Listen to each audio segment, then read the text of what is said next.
അങ്ങേയ്ക്കാരാധന.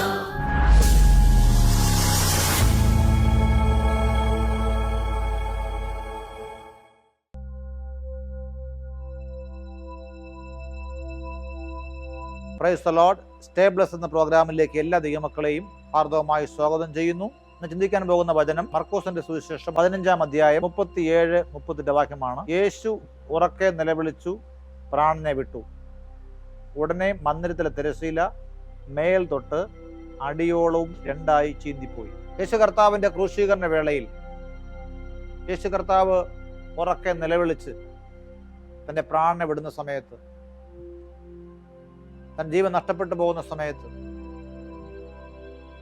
ആത്മാവിനെ ഏൽപ്പിച്ചു കൊടുക്കുന്ന സമയത്ത്, ബൈബിൾ പറയുന്ന ആ സമയത്ത് ഉടനെ ഒരു കാര്യം സംഭവിച്ചു. എന്താണ് സംഭവിച്ചത്? മന്ദിരത്തിലെ തിരശ്ശീല മേൽ തൊട്ട് അടിയോളവും രണ്ടായി ചീന്തിപ്പോയി. ദൈവാലയത്തിലുള്ള, യെരുശലേം ദേവാലയത്തിലുള്ള തിരശ്ശീല, അവിടെ കെട്ടുന്ന കർട്ടൻ, അത് മുകളിലും താഴേക്ക് രണ്ടായിട്ട് കീറിപ്പോയി. എന്തുകൊണ്ടാണ് യേശു കർത്താവിന്റെ ക്രൂശീകരണ വേളയിൽ ദേവാലയ തിരശ്ശീല മുകളിലും താഴേക്ക് കീറപ്പെട്ടത്? അവിടെ ആ തിരശ്ശീല ഒരു മനുഷ്യൻ കീറിയതല്ല. നമുക്കറിയാം, മനുഷ്യനും കീറിയതാണെങ്കിൽ താഴെ നിന്ന് മുകളിലോട്ട് കയറാൻ പറ്റും. പക്ഷെ ഒരു കൈ തൊടാതെ കർത്താവിന്റെ ക്രൂശീകരണ വേളയിൽ യാതൊരു വിധമായിട്ടുള്ള മാനുഷികമായ ഇടപെടലും ഉണ്ടാകാതെ, മാനുഷികമായ യാതൊരു പ്രവൃത്തിയും ഉണ്ടാകാതെ, അത് മുകളിലും താഴേക്ക് ആ കട്ടൻ കീറുക എന്ന് പറയുമ്പോൾ അത് ദൈവം കീറിയതാണ്. ആ കാലഘട്ടങ്ങളിലുള്ള ദേവാലയം എന്ന് പറയുമ്പോൾ 3 ഭാഗമുണ്ട്. അത് ടാബർനാക്കിളാണെങ്കിലും, സമാഗമന കൂടാരമാണെങ്കിലും, അതുപോലെ യെരുശലേം ദേവാലയമാണെങ്കിലും, ഇവിടെ കാണുന്ന 3 ഭാഗമുണ്ട്. പ്രാകാരമുണ്ട്, വിശുദ്ധ സ്ഥലമുണ്ട്, അതിപരിശുദ്ധ സ്ഥലമുണ്ട്. അങ്ങനെ 3 ഭാഗമുണ്ട്. അതില് ഹോളി ഓഫ് ഹോളി ആയിരിക്കുന്ന ആദിപരിശുദ്ധ സ്ഥലത്തെയും അവരോടൊപ്പം തന്നെ വിശുദ്ധ സ്ഥലത്തെയും നമ്മൾ ബന്ധിപ്പിക്കുന്ന ആ ഒരു തിരശ്ശീലയാണ് കീറപ്പെട്ടത്. മഹാപുരോഹിതന് മാത്രം പ്രവേശനമുള്ള ഏരിയ. പ്രാകാരം സാധാരണക്കാർക്കെല്ലാം വരാം. പ്രാകാരം രണ്ടാമത്, അതിനുശേഷം വിശുദ്ധ സ്ഥലമാണ്. അവിടെ പുരോഹിതന്മാർക്ക് മാത്രമേ വരാൻ കഴിയുള്ളൂ. അതും കഴിഞ്ഞ് 3-ാമത്തെ ഭാഗം എന്ന് പറയുന്നത് ഹോളി ഓഫ് ഹോളി, വിശുദ്ധ അതിപരിശുദ്ധ സ്ഥലം. വളരെ ഹോളി ആയിരിക്കുന്ന, അല്ലെങ്കിൽ ദൈവത്തിന്റെ കൃപാസനം ഇരിക്കുന്ന, ദൈവത്തിന്റെ പെട്ടകം ഇരിക്കുന്ന അതിപരിശുദ്ധ സ്ഥലത്ത് സാധാരണക്കാർക്ക് പ്രവേശനമില്ല, പുരോഹിതന്മാർക്ക് പ്രവേശനമില്ല. മഹാപുരോഹിതന് മാത്രം ഇയർലി ഓൺസ് വരാൻ മാത്രമേ കഴിയത്തുള്ളൂ. അത്രത്തോളം ദൈവത്തിന്റെ കൃപാസനം ഇരിക്കുന്ന, ദൈവത്തിന്റെ സാന്നിധ്യം ഇരിക്കുന്ന ആ ഒരു സ്ഥലത്ത്, അത് ഹോളി വിശുദ്ധ സ്ഥലമായിട്ട് മറയ്ക്കുന്ന ആ കർട്ടൻ, ആ ഒരു തിരശ്ശീലയാണ് ചീന്തപ്പെട്ടത്. എപ്പോഴാണ്? യേശു കർത്താവിന്റെ ക്രൂശിൽ മരിക്കുമ്പോൾ, യേശു കർത്താവ് പ്രാണനെ വിടുമ്പോൾ, യേശു കർത്താവ് ക്രൂശിൽ യാഗമായിരിക്കുമ്പോൾ, ആ സമയത്താണ് അത് സംഭവിക്കുന്നത്. എന്താണ് അതിന്റെ അർത്ഥം? എന്താണ്? എന്തുകൊണ്ടാണ് കർത്താവ് തിരശ്ശീല കീറിയത്? പ്രത്യേകിച്ച് സാധാരണക്കാർക്ക് പ്രവേശനമില്ലാത്ത ആ അതിപരിശുദ്ധ സ്ഥലത്ത്, അല്ലെങ്കിൽ ഹോളി ഓഫ് ഹോളി, ഏറ്റവും പ്രാധാന്യമുള്ള, ദൈവത്തിന്റെ ആലയത്തിൽ ഏറ്റവും പ്രാധാന്യമുള്ള, ഏറ്റവും അന്തർഭാഗത്തുള്ള, ഏറ്റവും ഉള്ളിലുള്ള, ദൈവത്തിന്റെ പെട്ടകമിരിക്കുന്ന, കൃപാസനമിരിക്കുന്ന, ദൈവ സാന്നിധ്യം ഇറങ്ങുന്ന ആ ഒരു സ്ഥലത്തെ മറയ്ക്കുന്ന കട്ടനാണ് കീറിയത്. അതുമായി ബന്ധപ്പെട്ട് 3 കാര്യങ്ങൾ നിങ്ങളുമായി പങ്കുവെക്കാൻ ആഗ്രഹിക്കുന്നു. ഓരോ ക്രിസ്ത്യാനിയും അറിഞ്ഞിരിക്കേണ്ട 3 കാര്യം. ബൈബിൾ വിശ്വസിക്കുന്ന ഓരോ ബൈബിൾ വിശ്വാസിയും അറിഞ്ഞിരിക്കേണ്ട 3 കാര്യം. ദൈവം നമുക്ക് വെളിപ്പെടുത്തിയിരിക്കുന്ന, തിരുവചനങ്ങൾ വെളിപ്പെടുത്തിയിരിക്കുന്ന, വളരെ മാർമികമായിരിക്കുന്ന, വളരെ എസൻഷ്യൽ ആയിരിക്കുന്ന, അത്യാവശ്യം അറിഞ്ഞിരിക്കേണ്ടതായ ആ 3 കാര്യങ്ങളെക്കുറിച്ചാണ് നിങ്ങളുമായിട്ടിന്ന് പങ്കുവെക്കാനായിട്ട് ആഗ്രഹിക്കുന്നു. ഒന്നാമത്തെ കാര്യം, കർത്താവ് നമുക്ക് വേണ്ടി അവൻ മഹാപുരോഹിതനായിട്ട് കർത്താവ് വന്നിരിക്കുന്നു. ഇനി ഒരു മഹാപുരോഹിതന്റെ ആവശ്യം. ഇബ്രായ ലേഖനം 7-ാം അധ്യായം 24-25 വാക്യങ്ങൾ വായിക്കുമ്പോൾ, ഇവനോ എന്നേക്കും ഇരിക്കുന്നത് കൊണ്ട് മാറാത്ത പൗരോഹിത്യമാകുന്നു പ്രാപിച്ചിരിക്കുന്നത്.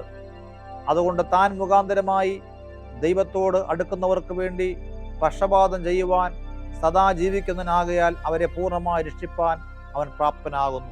ദൈവമക്കളെ, വചനം പറയുന്നു, കർത്താവായ യേശു ക്രിസ്തു എന്നേക്കുമുള്ള മഹാപുരോഹിതനായിട്ട് ലോകത്തിൽ കടന്നു വന്നു.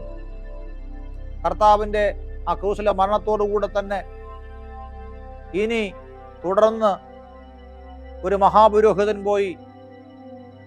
ഇനി പോയി പാപത്തിന് വേണ്ടി യാഗം അർപ്പിക്കേണ്ട ആവശ്യമില്ല. ഒരു മഹാപുരോഹിതൻ തൻ്റെ പാപത്തിന് വേണ്ടിയും ജനത്തിൻ്റെ പാപത്തിന് വേണ്ടിയും ഒരു ആട്ടുകൊറ്റനെയോ ഒരു കാളക്കൊറ്റനെയോ ഇനി അറക്കേണ്ട ആവശ്യമില്ല. കാരണം എന്താണ്?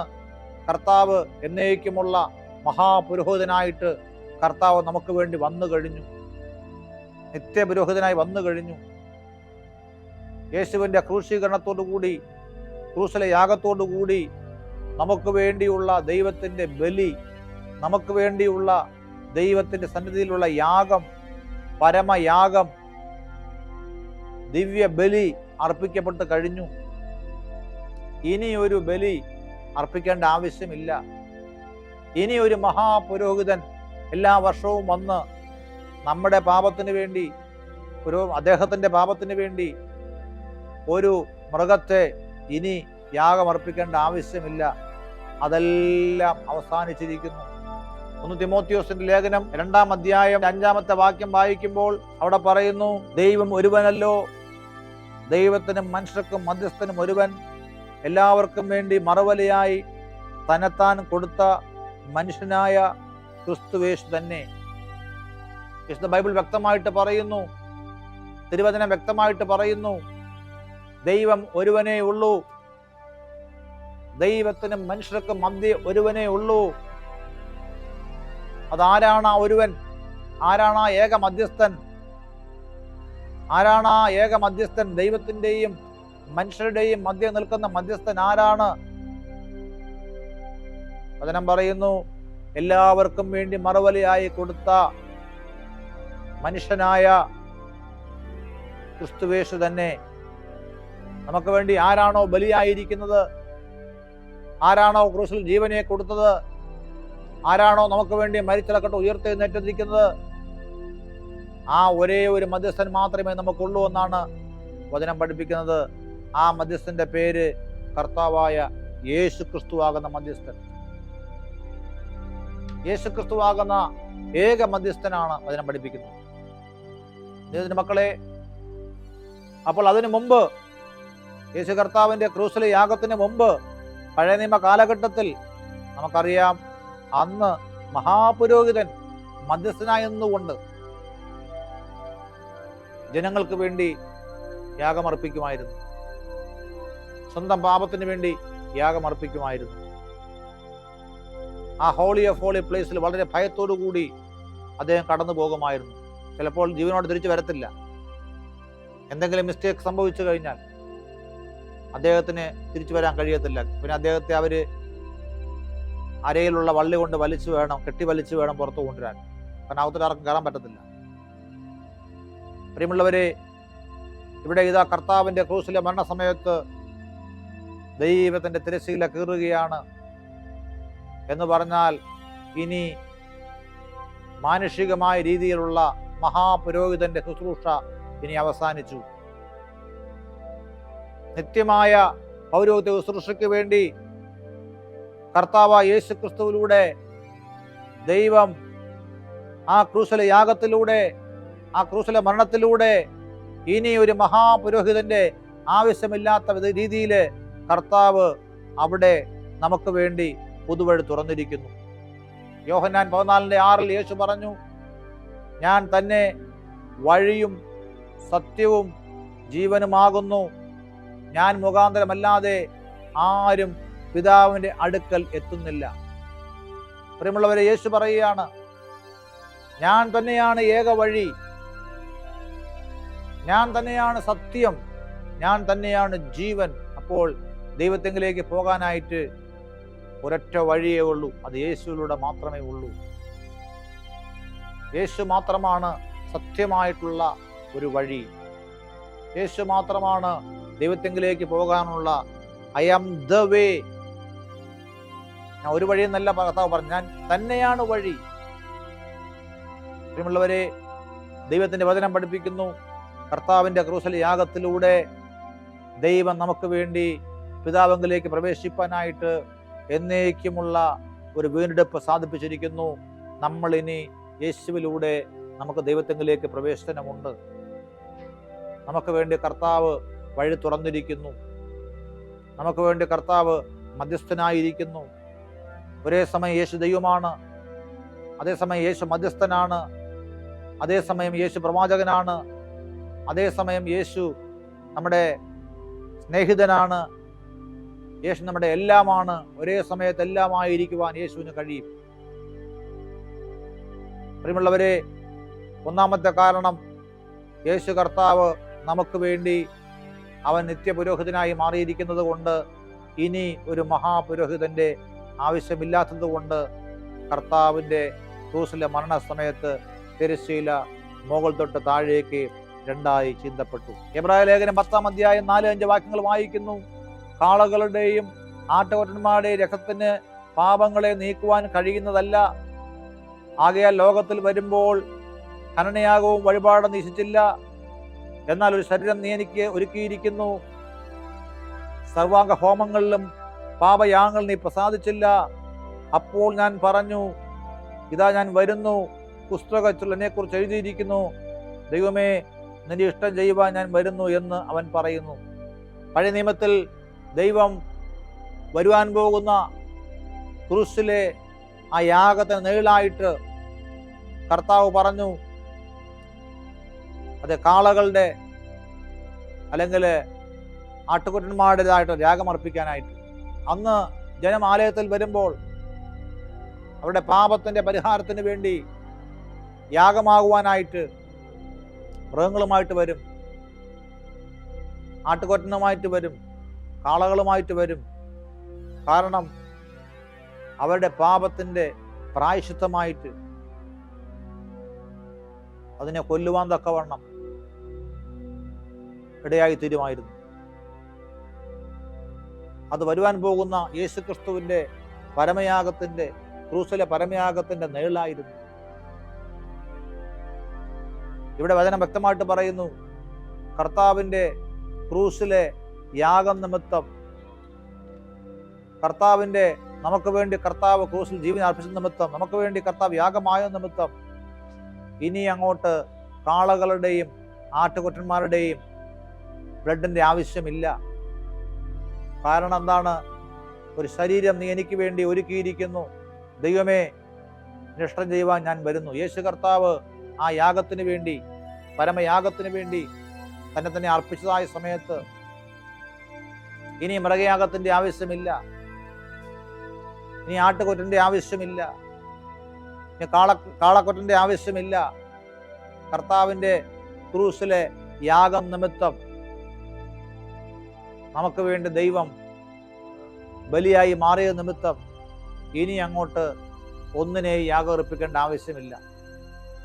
അതുവരെയും മൃഗയാഗങ്ങൾ ഉണ്ടായിരുന്നു.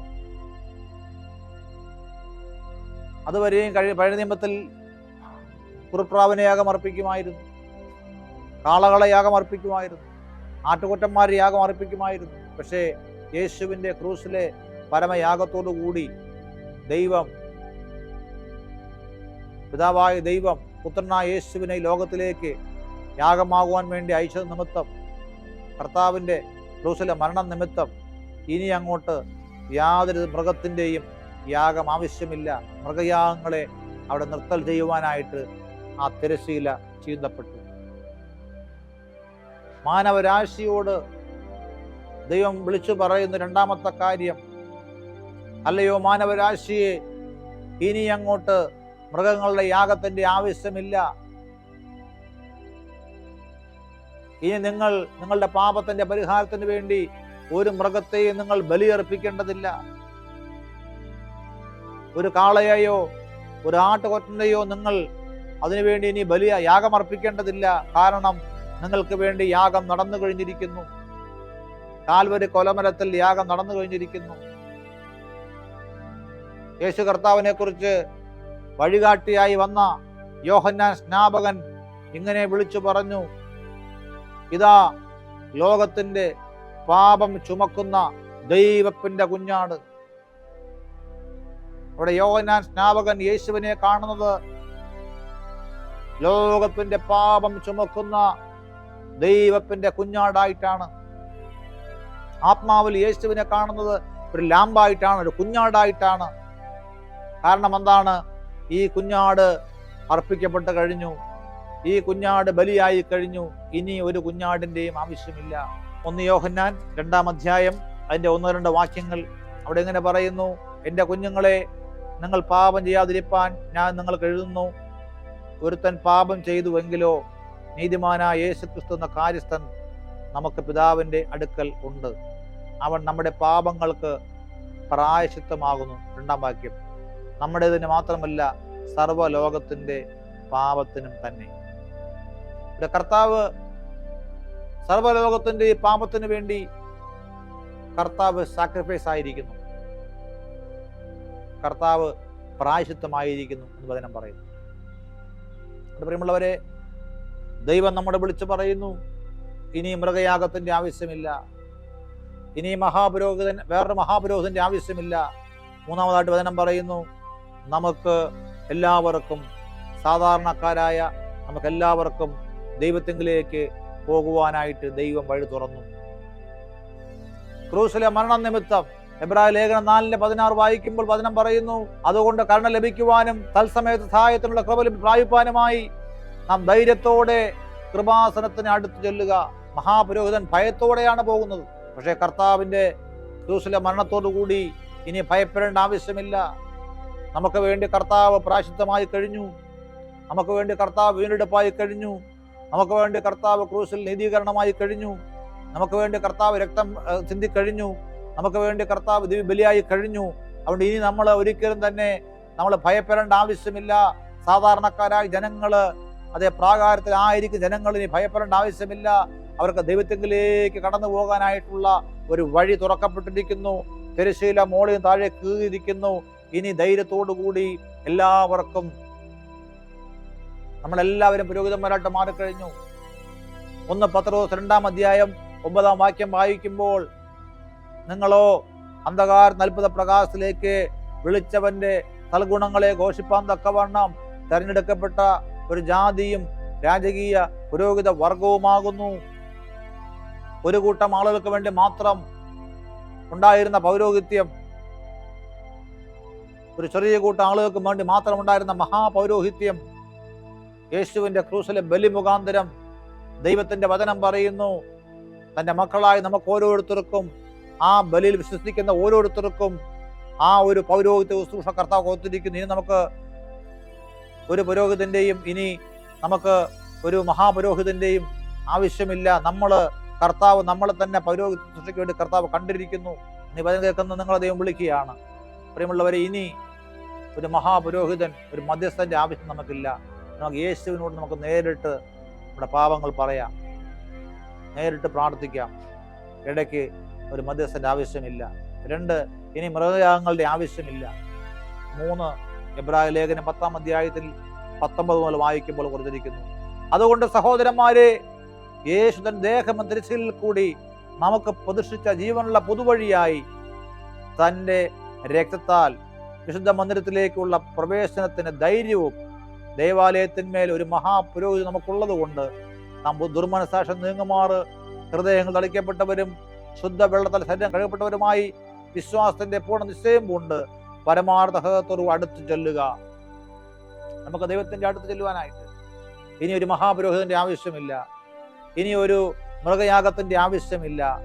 നമുക്ക് ദൈവത്തിന്റെ അടുത്ത് പോകാൻ ഒത്തിരി ഫോർമാലിറ്റീസ് ഒന്നുമില്ല. നമുക്ക് ദൈവത്തിന്റെ അടുത്ത് പോകാൻ സാധാരണക്കാരായ ജനങ്ങൾക്ക് ധൈര്യത്തോടുകൂടി യേശുപ്പ എന്ന് വിളിച്ചുകൊണ്ട് കർത്താവിന്റെ അടുത്തേക്ക് പോകുവാനായിട്ട് കർത്താവ് നമുക്ക് വേണ്ടി ഒരു പുതുവഴി തുറന്നിരിക്കുന്നു. കർത്താവിന്റെ ക്രൂസിലെ മരണത്തോടുകൂടി, കർത്താവിന്റെ ക്രൂസിലെ യാഗത്തോടുകൂടി കർത്താവ് ആ മൂന്നാണിമേൽ തൂങ്ങപ്പെട്ട് കർത്താവിന്റെ മരണസമയത്ത് പ്രാണനെ വിട്ടുകൊടുത്തതായ സമയത്ത് ദേവാലയ തിരശ്ശീല മോളെയും താഴെ കീറാനുള്ള കാരണം പ്രിയമുള്ളവരെ, നമുക്ക് വേണ്ടി, സാധാരണക്കാരെ നമുക്ക് വേണ്ടി ദൈവത്തെങ്കിലേക്ക് പോകുവാൻ, കൂട്ടായ്മ ആചരിക്കുവാൻ, യേശുവുമായി ബന്ധപ്പെടുവാനായിട്ട് ദൈവം നമുക്ക് വേണ്ടി വഴി തുറന്നിരിക്കുന്നു. എത്ര മഹത്വകരമായ ഒരു സത്യമാണത്. വെളിപ്പാട് പുസ്തകം 3-ാം അധ്യായം 20-ാം വാക്യം പറയുന്നു, ഞാൻ വാതിൽക്കൽ നിന്ന് മുട്ടുന്നു, ആരെങ്കിലും ശബ്ദം കേട്ട് വാതിൽ തുറന്നാൽ ഞാൻ അവനോടും കൂടെ അത്താഴം കഴിക്കും. ഒരു അത്താഴമാകുന്ന കൂട്ടായ്മയ്ക്ക് വേണ്ടി വിളിക്കുന്ന കർത്താവ്. യോഹന്നാൻ 10:9 പറയുന്നു, ഞാൻ വാതിലാകുന്നു. ദൈവത്തിന് മഹത്വം. തന്റെ മക്കളുമായിട്ട് നല്ല കൂട്ടായ്മ ആഗ്രഹിക്കുന്ന യേശു മറ്റു യാതൊരു ഫോർമാലിറ്റീസും ഇല്ലാതെ നമുക്ക് വേണ്ടി ധൈര്യത്തോടുകൂടി കൃപാസനത്തിലേക്ക് അടുത്ത് ചെല്ലുവാനായിട്ട്, കരുണ ലഭിക്കുവാൻ തക്കവണ്ണം, തത്സമയ സഹായം ലഭിക്കാൻ തക്കവണ്ണം, ആരുടെയും ഒരു ശുപാർശ കൂടാതെ, ഒരു മഹാപുരോഹിതന്റെ ഹെൽപ്പ് കൂടാതെ, ഒരു ആട്ടുകൊറ്റനെയോ കാളക്കൊറ്റനെയോ കൊണ്ടുപോകാതെ, മതത്തിൻ്റെതായ ചട്ടക്കൂടില്ലാതെ, ചടങ്ങുകളുടേതായിട്ടുള്ള, ആചാരങ്ങളുടേതായിട്ടുള്ള ബോറടിയില്ലാതെ ദൈവത്തിൻ്റെ അടുത്തേക്ക് നേരിട്ട് യേശു മുഖാന്തരം പിതാവിലേക്ക് പോകുവാനുള്ള എന്നേക്കുമുള്ള വഴി ദൈവം തുറക്കുവാനിടയായിരിക്കും. അതുകൊണ്ട് പ്രിയപ്പെട്ട സ്നേഹിത, പ്രിയ മാതാവേ, പ്രിയ പിതാവേ, പ്രിയ കുഞ്ഞെ, നീ എവിടെ ആയിരിക്കുന്നുവെങ്കിലും യേശുവിലൂടെ, യേശുവിൻ്റെ പരമയാഗത്തിലൂടെ നിനക്ക് പിതാവിലേക്ക് പ്രവേശനമുണ്ട്. കർത്താവ് യേശുവിലൂടെ നിന്നെ കാണുമ്പോൾ ഒരു പാപിയായിട്ടല്ല നിന്നെ കാണുന്നത്. കർത്താവ് യേശുവിൻ്റെ യാഗത്തിലൂടെ കർത്താവ് നിന്നെ കാണുമ്പോൾ നീതീകരണം പ്രാപിച്ച, ശുദ്ധീകരണം പ്രാപിച്ച ഒരു ദൈവത്തിൻ്റെ മകനായി, മകളായിട്ടാണ് കർത്താവ് നമ്മളെ കാണുന്നത്. അതുകൊണ്ട് നമ്മൾ ആരും തന്നെ ഇന്ന് ദൈവസന്നിധിയിലായിരിക്കുമ്പോൾ ഭയത്തോടെയോ അല്ലെങ്കിൽ ദൈവസന്നിധിയിലെ ഒരു മറയിട്ടുകൊണ്ടോ, പ്രാഗൽഭ്യത്തിൻ്റെ കുറവ് കൊണ്ടോ, കോൺഫിഡൻസിൻ്റെ കുറവ് കൊണ്ടോ ഒന്നും ഇരിക്കേണ്ട ആവശ്യമില്ല. അതുകൊണ്ട് ധൈര്യത്തോടു കൂടി കരുണ ലഭിക്കുവാനും സഹായം ലഭിക്കുവാനും ഭയപ്പെടേണ്ട ആവശ്യമില്ല. മരിച്ചു വീഴൊന്ന് പേടിക്കേണ്ട. ധൈര്യമായിട്ട് കൃപാസനത്തിലേക്ക് അടുത്തു വരുവാൻ കർത്താവ് നിങ്ങളെ വിളിക്കുന്നു. നല്ലൊരു കൂട്ടായ്മയ്ക്ക് വേണ്ടി, നല്ല ബന്ധത്തിന് വേണ്ടി കർത്താവ് നിങ്ങളെ വിളിക്കുന്നു. ഈ വചനം കേൾക്കുന്ന എല്ലാവരെയും കർത്താവ് യേശുവുമായിട്ടുള്ള കൂട്ടായ്മയിലേക്ക്, ദൈവവുമായിട്ടുള്ള കൂട്ടായ്മയിലേക്ക്, ആ സ്നേഹ കൂട്ടായ്മയിലേക്ക്, ആത്മീയ ബന്ധത്തിലേക്ക്, സന്തോഷത്തിൻ്റെയും സമാധാനത്തിൻ്റെയും അനുഗ്രഹത്തിൻ്റെയും വഴിയിലേക്ക് ദൈവം നിങ്ങളെ ക്ഷണിക്കുന്നു. നമുക്കതിനുവേണ്ടി ഏൽപ്പിച്ചു കൊടുക്കാം, പ്രാർത്ഥിക്കാം. നല്ല ദൈവമേ, സ്വർഗീയ പിതാവേ, നൽകിയ നല്ല വചനങ്ങൾക്കായി ഞങ്ങളെങ്ങനെ വാഴ്ത്തുകയാണ് കർത്താവേ. ഞങ്ങൾ കേട്ടു, യേശു കർത്താവിൻ്റെ ക്രൂശീകരണ വേളയിൽ ദേവാലയ തിരശ്ശീല മോൾ തൊട്ട് അടിയോളം രണ്ടായി ചീന്തപ്പെട്ടു.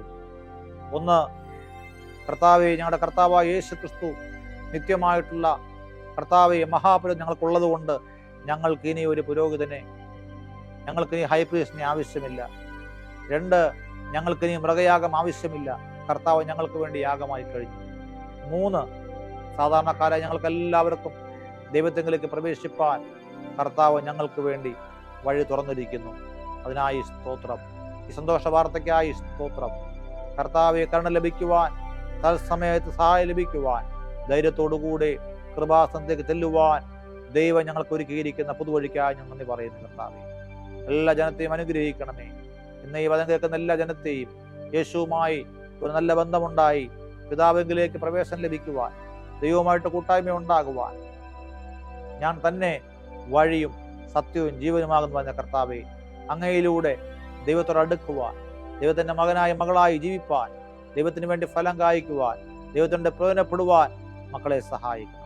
യേശു ക്രിസ്തു നാമത്തിൽ പിതാവേ, ആമേൻ. ഈ വചനങ്ങളാൽ ദൈവം നിങ്ങൾ അനുഗ്രഹിക്കുമാറാകട്ടെ. Stay blessed in Jesus name. Amen.